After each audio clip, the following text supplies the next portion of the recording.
Sí, sí, está en contacto ya con nosotros Carlos Prete. ¿Me estás escuchando, Carlos? Así es, claramente, buenas tardes. Bien, ¿lo escuchamos a Carlos, operador? Perfecto. Bueno, ¿cómo estás? Rodrigo Cabrera y Gustavo Frega te saludan desde acá, desde La Rioja. Te agradecemos por tu contacto. Buenas tardes, ¿cómo están ustedes? Bien, bien, afortunadamente con frío, en un día fresco. Y bueno, y acá queriendo estar al tanto de las noticias que están aconteciendo por allá por Resistencia. Sabemos que va a comenzar el juicio entonces por el femicidio de Cecilia Strisowski. Y bueno, queríamos pedirte más información al respecto. Bueno, hoy se hizo la primera audiencia del juicio por jurados, en la selección de jurados. Hubo baja concurrencia de 150 que estaban convocados, solamente 35 se hicieron presentes, y bueno, va a ser un proceso que lo lleva adelante la jueza técnica, que es Dolly Fernández. Hola, hola. Ahí se nos cortó. Y ponele ahí. Ponele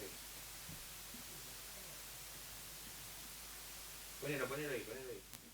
Hola, hola. Perdimos el contacto. A ver, un momento. ¿Ahí nos escuchás? Sí. Estoy escuchando bien. Nosotros te dejamos de escuchar. Nos decías que no se habían presentado todos los jurados, es lo que llegamos a escucharte.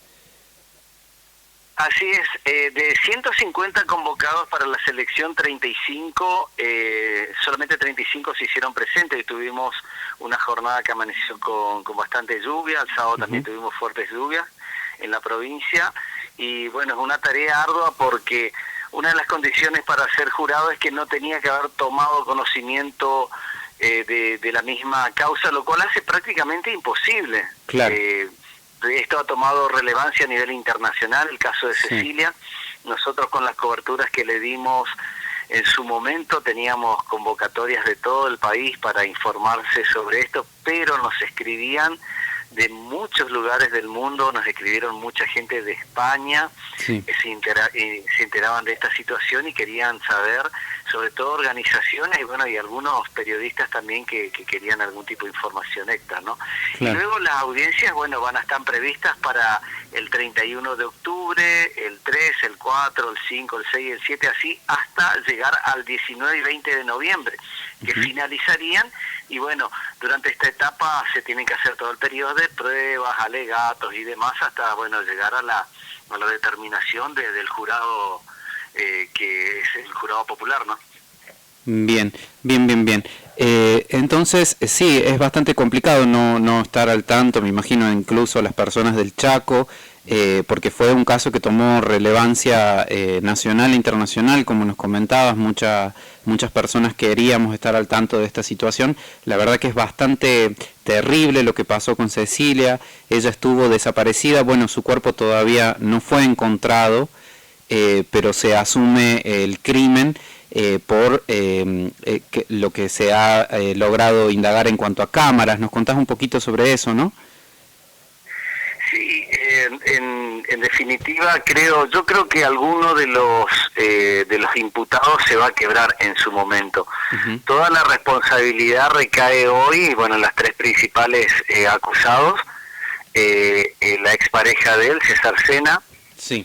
La mamá de César, Marcela Acuña, y el papá, que es Emereciano Sena, dos figuras muy importantes acá en el poder político durante la gestión de Jorge Milton Capitanich, que tuvieron como dirigentes piqueteros, llegaron a enriquecerse, a tener camionetas, a tener digamos, propiedades que desde la pobreza que antes declamaban, no hubieran llegado a la construcción política. Como yo lo dije en su momento, no se puede entender a Emereciano Sena sin Jorge Milton Capitanich. Esto de ninguna manera pretende implicarlo a Capitanich como autor de este homicidio, de este femicidio, sino como el gestor, el facilitador de toda la herramienta económica y logística desde el Estado y con dinero público para estas dos figuras que antes cortaban las calles y nos tenían en vilo, calles y rutas. En un momento, para que ustedes tengan una idea, que esto no es nada personal contra Mereciano Sena, si son informaciones reales, claro. No dejó pasar una ambulancia en el puente Chaco Corrientes, que nos une a la capital correntina, y el único puente que tenemos, no dejaron pasar una ambulancia. Fíjense ustedes la gravedad, la magnitud del poder de estos personajes, que bueno, nosotros dependíamos de ellos para circular o no durante su poder, que estuvo siempre amparado por el poder político de Jorge Milton. Así que va a ser una tarea ardua, muchos testigos, y por supuesto la defensa de ellos, que van a estar tratando de argumentar, porque por ahí la audiencia no conoce los aspectos legales. Uno como padre, no, al encubrir a su hijo, no tiene condena, no está penado, no es punible eso. Y si lo encubrieron a su hijo en este homicidio y femicidio, no pueden ser condenados por esa acción. Así que va a ser una tarea interesante para tanto para el fiscal como para la querella y la defensa, por supuesto.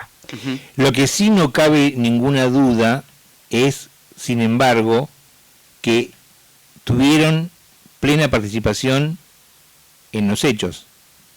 En eso no cabe ninguna duda.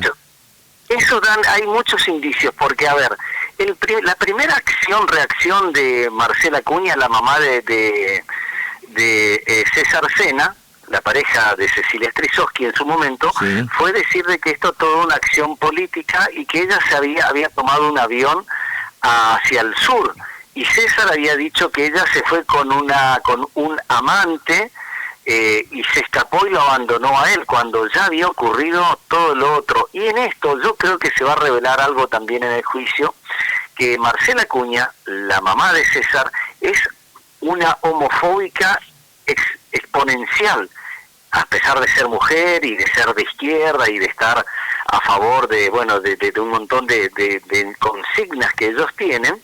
Es homofóbica, y el hijo, ella no lo sabía o no lo quería admitir, el hijo es homosexual o bisexual, si cabe esa situación. Después de estos hechos se descubrieron muchas fotos en Instagram vestido a él prácticamente, no digo de mujer, pero sí con atuendos, por ejemplo, que tienen que ver con cuestiones sexuales, sadomasoquistas y demás, todas esas prendas en cuero y lencería erótica, digamos, por decirlo de alguna manera. Ella quizás lo desconocía o no lo quería aceptar, pero bueno, estas cuestiones también van a ser reveladas, creo, y ojalá que ocurra en el juicio, sobre todo para conocer y llegar a la verdad, que uno es lo que pretende, ¿no? No pretende venganza ni nada, sino solamente justicia. Sin duda, usted está hablando de que en determinado momento se van a quebrar. ¿Esto ya pasó? ¿Ya pasó esto? ¿Ya pasó?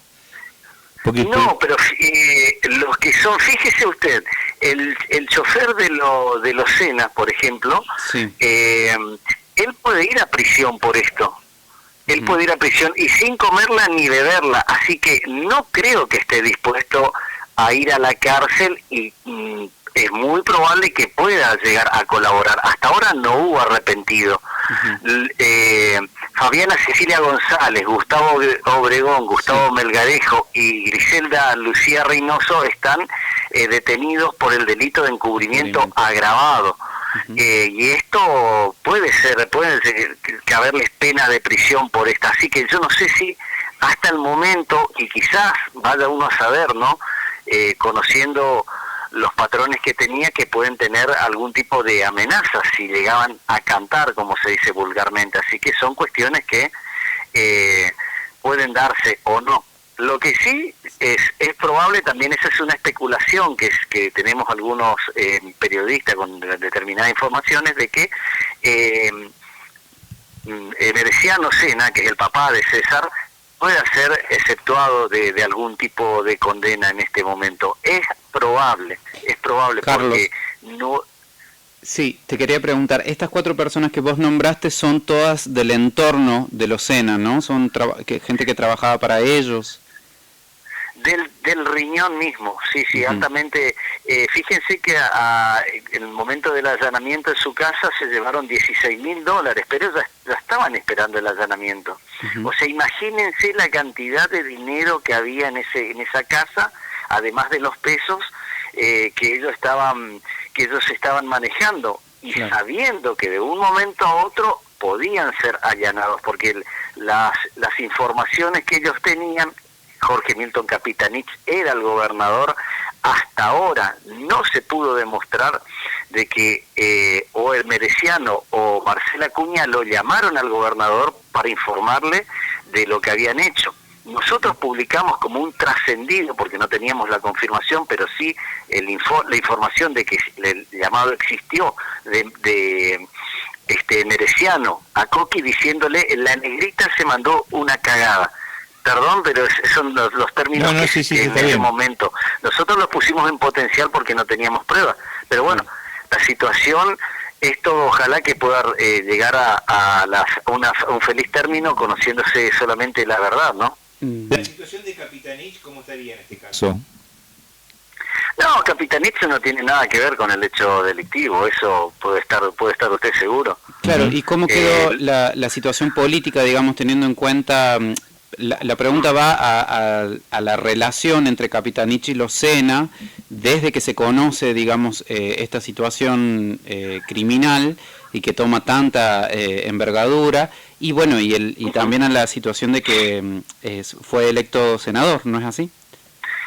Sí, fue electo senador con un buen caudal de votos que logró, pero es la tercera derrota que sufre en el Chaco frente a Leandro Esdero. Pero saliendo de eso y respondiendo a su pregunta, la relación, en principio, él mantuvo un silencio atroz. En vez de salir a pedir justicia o de ponerse del lado de las víctimas, en ningún momento facilitó ante la opinión pública una búsqueda de la verdad.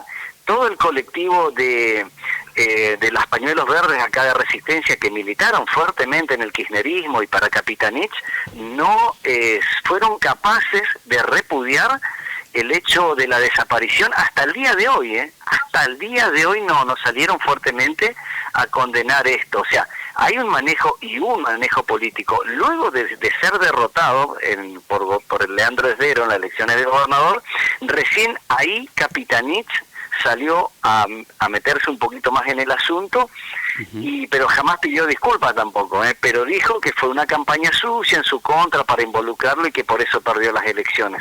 Siempre le culparon al caso Cecilia y a la relación que él mantuvo con el matrimonio Sena. Y le doy un detalle, fíjese hasta dónde llegaba Capitanich, es el que escribió el prólogo del libro de Mereciano Sena, que se editó por una editorial chaqueña. Fue el padrino de su casamiento, y en la iglesia de en las escuelas de Locena, en el barrio de Mereciano, se izaba y se permitía izar contra todas las leyes y los protocolos la bandera de Cuba, por ejemplo. O sea, no eran unos amigos más del poder, era una relación carnal del matrimonio Sena con Jorge Milton Capitanich. Y esto, después del crimen y de lo que se conoce, se empieza a conocer en los medios sobre el crimen, ¿esta relación cambia o simplemente se planteó este encubrimiento, digamos, o este silencio de parte de Capitanich, que después de las elecciones, como nos contaba, cuando pierde la gobernación, ahí decide tener algunas declaraciones, aunque mínimas? Sí, esto fue después de las elecciones, recién antes no hubo una condena frontal. Es más, siempre algunos inclusive creyeron la versión de que la chica Cecilia simplemente se había ido de la provincia. Otro dirigente piquetero como Miguel Chamorro salió a decir de que había muchos casos en el mundo donde ocurrían estas cosas, y a los 6 o 7 años aparecía la mujer que supuestamente había sido desaparecida o asesinada, y que podía tratarse de un caso más.